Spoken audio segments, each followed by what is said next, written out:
Thanks, guys. There's a leader. Jimmie Johnson has now led 1,000 laps this year. This is the 29th of 41 chase races that Jimmie Johnson has led. He has 11 chase victories over 4 years. Could it be win number 12 as Jimmie Johnson holding off Tony Stewart here at New Hampshire? Getting set for the green flag here at New Hampshire. Jimmie Johnson is the leader. Moments ago, Tony Stewart had to come back on the pit road because he had rubbed a fender. We'll show you what happened to Tony as he was exiting his pits. He did not lose a lap. He is on the lead lap, but he is just now trying to catch up to the rear of the field as Jimmie Johnson and Dale Earnhardt Jr. lead him down to the green flag. Acting awful racy here on this restart, like he wants to get some bonus points. He had a good car right before that caution came out. He was one of the cars that got 4 tires. Looked like those 4 tires were starting to work for him. Now all these guys have 4. Earnhardt Jr., remember he led 90 laps last week at Richmond, which is 3 times the laps that Jimmie Johnson led. Now he wants to lead at New Hampshire. I was going to say, you think Jimmie let him lead this lap? But I don't think that's what that was. Junior just took that. We're in the serious part of the season here now. There's no letting anybody get anything. These are guys that you're racing. Doesn't matter if you're teammates or not. You got to race these guys. Every point counts now. Earnhardt Jr. becomes the 6th different leader today. This is good to see. You know, we questioned, was this team going to have the heart and desire to get back up there? They've fallen off, even though they had a good run last week at Richmond. Were they going to be able to continue that into the chase since they had about 5 or 6 weeks that weren't so good for them? And it's nice to see this. We mentioned Tony Stewart had to come back on the pit road to have that left front fender pulled out. He is way at the back of this pack and has a long way to go. That is the car, actually, he bumped as he was trying to get out of his pits. Let's show you what happened here on the previous caution flag. So he's ready to go as the 70 car of Johnny Sauter comes in and just didn't quite get enough room there coming out. And he just caught the edge of the fender. Let's listen to his radio. No worries, one at a time. One at a time. Good job, guys.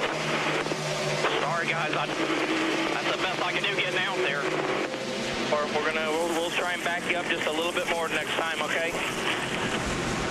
It's going to be a long, hard road up through this pack at this track. Boy, it is. And I'm not so sure that the damp pit boxes didn't have a little something to do that with that, too. He was spinning the tires, but he wasn't getting the car turned as much as he needed to right there. So that's unfortunate for those guys. But as I say, still got a lot of laps to go.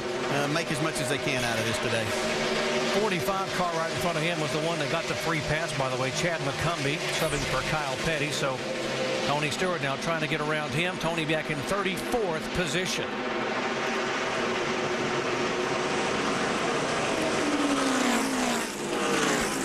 Jeff Gordon mired back in heavy traffic as well as Bobby Labonte tries to follow Jeff by Joey Logano.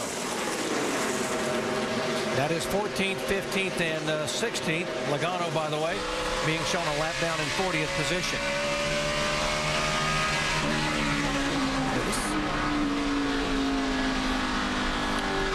Jeff Gordon remarkably has not won a race in 2008 after 81 career victories. And we asked Jeff about the biggest challenge this year thus far. I think the biggest challenge that we've had this year is just sheer speed, comfort, and a car underneath me that I feel like that I can drive to the front or stay up front with. That makes it difficult when you just don't have the speed in you. You start trying to overdrive, and then you start overanalyzing things and making a lot of changes trying to find that speed. And you know, when you say, hey, it's just speed, that's hard to fix. I mean, you really got to go to work on problems to get the car faster, and it's you know, it's kind of hard to just fix a slow car, I guess is what you would say. Dave? And guys, they've been asked this question a lot, but I asked its crew chief Steve Letarte again this morning, okay, what about using the 48 setup? They're leading, they led a lot of this race, they're very fast. And Steve says, and I quote, we photocopied the 48 setup. We can't run theirs, they can't run ours. The drivers are just a little too different than what they want in a race car. Third position, the 2 car, the one that Dale Jarrett said he was impressed with the run early on. Kurt Busch continues to impress, going by Carl Everett to take that spot away. Yeah, he lost a couple of spots in the pits, I think 3 actually, and falling back to 6th spot, but he's making it up on the racetrack. See a battle here between two chase guys with Clint Boyer and Matt Kenseth. Looks like Clint Boyer is going to get the best of that battle down on the inside. That would be for 8th spot. Right behind him, Juan Pablo Montoya, who was one of the very good cars, Montoya's Dodge, and Casey Kane. And both those cars were very good in the final practice on Saturday. Yeah, and here's the 42 cars in the top 10 right now and still going forward. Both of these cars have been steadily moving up.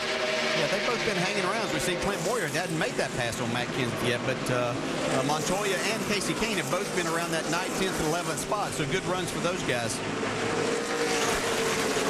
Matt Kenseth just got 2 tires that last stop to gain some of this track position, and he's holding up pretty well. I'm surprised he's able to hold off this 07 of Clint Boyer.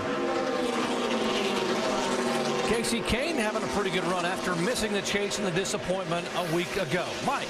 And with that disappointment, Doc, they may have something to prove. After all, they're the only team outside the chase with multiple victories. They know if they were in the chase, they'd have a chance at making some noise and possibly walking away with a title.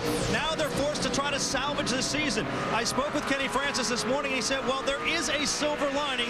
He says, now we have the freedom to take a little bit more chances and gamble a little bit, and that may enable us to get to the front and do some things that these chase guys can't do, Dave. Mike, right in that mix is the 42 of Juan Pablo Montoya. Tight race car today. They made track bar adjustments for that. Crew Chief Brian Petty doing kind of a fantasy racing league thing here. He told me this morning, we put ourselves in the chase. I said, huh? He said, no, we put ourselves in the chase. Our goal every week is to finish ahead of 3 of the chasers. We want to finish 10th in the chase in our world. We're going to do it. We're going to be aggressive to try to get there. Guys, the 1 car is being very aggressive. That is Martin Truex Jr., who was your sleeper, DJ. Yeah, he's looking pretty good here. He's kind of been steady, battling his way up there, and trying to work his way into the top 10 right now. So a good run. Martin has shown over the last couple of years that he really enjoys this racetrack, and I think they can definitely still be a factor for us there. A long way to go. Got just 100 laps complete, 200, and he's worked his way close to the top 10. Truex has finished 3rd, 4th, and 5th the last 3 times he has been here. Pretty good at this 1-mile racetrack. Yeah, this is one of his better tracks, but he's got a lot of laps here. He's run a lot of races on this track, and it's always better when you come back home, isn't it? Yeah, it really is. And we see right behind him is Kevin Harvick, who has been in a major struggle before or throughout this first 100 laps. We heard talk about how loose his race car was and needing to make adjustments. Looks like they've made some pretty good adjustments to where he can move forward now. If you just joined our coverage, Kevin Harvick started 11th, and then when the green flag waved, he promptly started dropping back, went all the way back to 22nd position. This is the closest he has been to the top 10 since then. And that is right now 11th, 12th. He is 13th on the grid.